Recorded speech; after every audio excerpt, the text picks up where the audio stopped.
Assalomu alaykum o'zbek futbolining ixlosmandlari, Milliy Bom kanaliga xush kelibsiz. Ayni damda like-larini bosayotgan obunachilarimizga minnatdorchilik bildiramiz.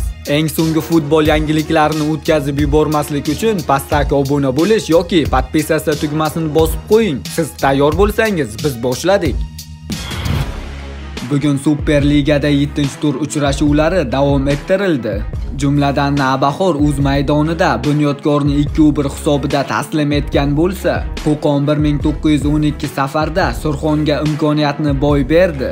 Qizilqum bu tur Bekobodda Metallurg bilan murosa yo'lini tanladi, 1-1. Ushbu uchrashuvlardan so'ng Superliga musobaqa jadvali quyidagi ko'rinishga keldi.